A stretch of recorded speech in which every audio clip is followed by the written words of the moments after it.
ਪੁਰਾਣਿਆਂ ਵਕਤਾਂ ਦੀ ਗੱਲ ਏ, ਇੱਕ ਬੁੱਢੀ ਮਾਈ ਸਫ਼ਰ ਤੇ ਜਾ ਰਹੀ ਸੀ। ਉਹਦੇ ਕੋਲ ਇੱਕ ਬੱਚੀ ਸੀ, ਇੱਕ ਗਠੜੀ ਸੀ ਤੇ ਇੱਕ ਹੀ ਬੱਚਾ ਸੀ। ਤੇ ਜਾਂਦੇ ਜਾਂਦੇ ਰਸਤੇ 'ਚ ਥੱਕ ਜਾਂਦੀ ਏ ਤੇ ਸੜਕ ਦੇ ਕਿਨਾਰੇ ਤੇ ਖਲੋ ਜਾਂਦੀ ਏ ਤੇ ਉਹਨਾਂ ਪਰਾਂ ਵੇਖਦੀ ਏ ਕੋਈ ਸਵਾਰੀ ਮਿਲੇ ਤੇ ਮੈਂ ਉਹਦੇ ਤੇ ਬਹਿ ਕੇ ਚਲੇ ਜਾਵਾਂ, ਮੇਰੀ ਮੰਜ਼ਿਲ ਤੈਅ ਹੋ ਜਾਵੇ। ਤੇ ਇੰਨੇ 'ਚ ਨਾ ਇੱਕ ਘੋੜੀ ਵਾਲਾ ਜਵਾਨ ਆ ਜਾਂਦਾ ਹੈ, ਉਹਨੂੰ ਰੋਕਦੀ ਏ, ਕਹਿੰਦੀ ਪੁੱਤਰ ਮੇਰੀ ਗੱਲ ਸੁਣ। ਉਹ ਰੁਕ ਜਾਂਦਾ, ਕਹਿੰਦਾ ਹਾਂਜੀ ਮਾਂ ਜੀ ਕੀ ਗੱਲ ਏ। ਉਹਨੂੰ ਪੁੱਛਦੀ ਤੂੰ ਕਿੱਥੇ ਜਾਣਾ ਹੈ। ਉਹ ਕਹਿੰਦਾ ਮਾਂ ਜੀ ਮੈਂ ਫਲਾਣੇ ਪਿੰਡ ਜਾਣਾ ਹੈ। ਤੇ ਕਹਿੰਦੀ ਤੂੰ ਫਲਾਣੇ ਪਿੰਡ ਦੇ ਵਿੱਚੋਂ ਫਰਜ਼ ਕਰੋ ਛਦਰੇ ਪਿੰਡ ਦੇ ਵਿੱਚੋਂ ਲੰਘ ਕੇ ਜਾਣਾ ਹੈ। ਉਹ ਕਹਿੰਦਾ ਹਾਂਜੀ ਮਾਂ ਜੀ ਮੈਂ ਛਦਰੇ ਪਿੰਡ ਚੋਂ ਲੰਘ ਕੇ ਜਾਣਾ ਹੈ। ਤੇ ਕਹਿੰਦੀ ਪੁੱਤਰ ਮੇਰੇ ਤੇ ਇੱਕ ਭਲਾ ਕਰ, ਇਹ ਬੱਚੀ ਮੇਰੀ ਏ, ਇਹ ਲੈ ਜਾ ਤੇ ਮਸਜਿਦ ਦੇ ਕੋਲ ਘਰ ਹੀ ਫਲਾਣੇ ਦਾ ਤੇ ਉੱਥੇ ਲਾ ਦਵੀਂ ਤੇ ਮੈਂ ਗੱਠੜੀ ਚੁੱਕ ਲਵਾਂਗੀ ਤੇ ਮੁੰਡੇ ਨੂੰ ਮੈਂ ਉਂਗਲ ਲਾ ਲਵਾਂਗੀ ਤੇ ਮੈਂ ਆ ਜਾਵਾਂਗੀ। ਉਹ ਘੋੜੀ ਵਾਲਾ ਜਵਾਨ ਕਹਿੰਦਾ ਹੈ ਮਾਂ ਜੀ ਮੈਂ ਲੈ ਤੇ ਜਾਵਾਂ, ਲੇਕਿਨ ਇੱਕ ਮਸਲਾ ਹੈ। ਉਹ ਕਹਿੰਦਾ ਕੀ ਮਸਲਾ ਹੈ। ਮਾਂ ਕਹਿੰਦੀ ਕੀ ਮਸਲਾ ਹੈ।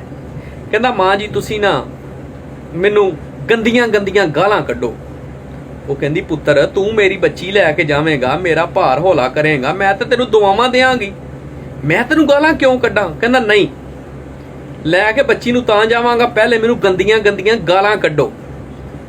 ਮਾਈ ਬੜੀ ਪਰੇਸ਼ਾਨ ਹੁੰਦੀ ਏ, ਵੇਖਦੀ ਏ, ਕਹਿੰਦੀ ਮਾਈ ਖੈਰ ਨਾਲ ਉਹਨੂੰ ਗਾਲਾਂ ਕੱਢਦੀ ਗੰਦੀਆਂ ਗੰਦੀਆਂ, ਤੇਰਾ ਕੱਖ ਨਾ ਰਵੇ, ਤੇਰਾ ਬੇੜਾ ਗਰਕ ਹੋ ਜੇ ਵਗੈਰਾ ਵਗੈਰਾ, ਜਿਹੜੀਆਂ ਗਾਲਾਂ ਹੁੰਦੀਆਂ ਨੇ ਕੱਢਦੀ।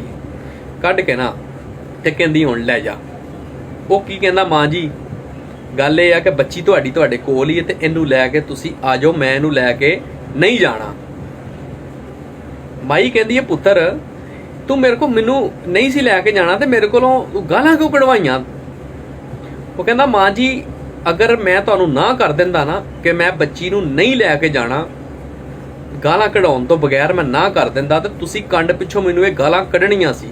ਇਸ ਵਾਸਤੇ ਇਹ ਗਾਲਾਂ ਮੈਂ ਤੁਹਾਨੂੰ ਮੂੰਹ ਤੇ ਕਢਾਈਆਂ ਨੇ। ਇਹ ਗੱਲ ਸੁਣਾਉਣ ਦਾ ਮਕਸਦ ਇਹ ਆ ਕਿ ਜਿਹੜੀ ਵੀ ਗੱਲ ਕਰੋ ਨਾ, ਗੱਲ ਮੂੰਹ ਤੇ ਹੋਣੀ ਚਾਹੀਦੀ ਹੈ, ਕੰਡ ਪਿੱਛੋਂ ਗੱਲ ਨਹੀਂ ਕਰਨੀ ਚਾਹੀਦੀ। ਕੰਡ ਪਿੱਛੋਂ ਗੱਲ ਕਰਨਾ, ਕੰਡ ਪਿੱਛੋਂ ਕਿਸੇ ਨੂੰ ਗਾਲ ਕੱਢਣਾ ਇਹ ਮਰਦ ਦੀ ਨਿਸ਼ਾਨੀ ਨਹੀਂ ਹੈ। ਜਿਹੜੇ ਕੰਡ ਦੇ ਪਿੱਛੋਂ ਗਾਲਾਂ ਕੱਢਦੇ ਨੇ ਜਾਂ ਕੰਡ ਪਿੱਛੋਂ ਗੱਲਾਂ ਕਰਦੇ ਆ ਨਾ, ਉਹਨਾਂ ਦੇ ਮੂੰਹ ਤੇ ਮੁੱਛਾਂ ਤੇ ਹੁੰਦੀਆਂ ਨੇ ਲੇਕਿਨ ਉਹ ਮਰਦ ਨਹੀਂ ਹੁੰਦੇ।